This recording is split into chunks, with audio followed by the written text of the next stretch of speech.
And actually, we've had you on the show before, and we talked about some of your work in the past as well, because I think if you look around, obviously the gun cases get a lot of attention because that's where a lot of people focus their efforts and what most people would use for self-defense. But in the wake of Heller, and especially a 2016 case called Satana, which dealt directly with stun guns, said that stun guns are protected by the Second Amendment and can't be banned outright. And all these cases you've done in that time period, I think you've actually been the one responsible for overturning the largest number of arms restrictions via Second Amendment cases in that time period, right? Yes, that's absolutely correct.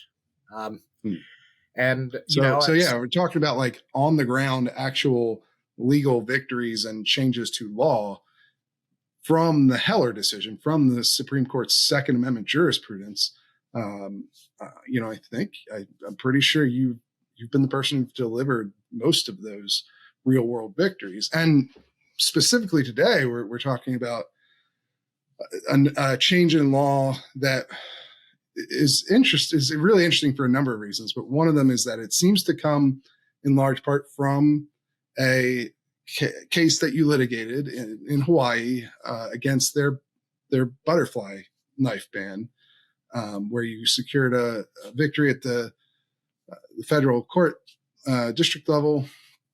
And now Hawaii has responded with a total change to their law, right? Well, can you tell us just a little bit about what Hawaii has done here?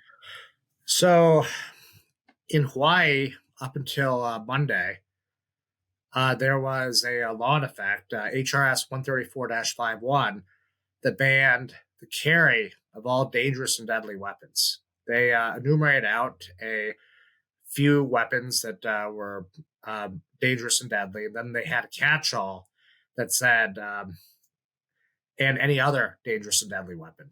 And what dangerous and deadly weapon is any weapon whose primary design is to injure another human being. And that includes self-defense.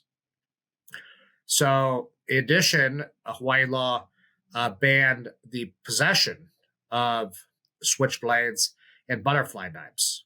And so for the most part, you couldn't carry hardly any weapon in the state of Hawaii that unless you had a concealed carry permit. That last year we received a injunction against the Billy Club law, like I said, which was part of the dangerous deadly weapon statute, but the remainder of it stayed in effect.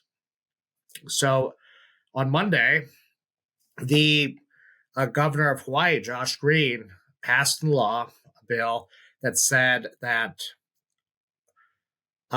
dangerous and deadly weapons can be carried now. The only thing that's prohibited is their concealed carry. And there's no other restrictions on the books for non-firearm weapons, which means that it's now legal to carry a halberd or a battle axe if you'd like. And right, which people have been doing, right? Since yes, this happened. Yes, I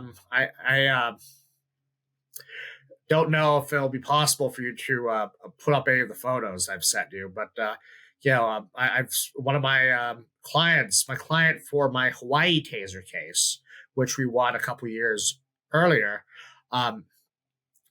decided that he was going to exercise his Second Amendment right to a 16th century halberd, which to this day is used by the Swiss Guard to protect the Vatican. And that was 100% legal. Thing, right?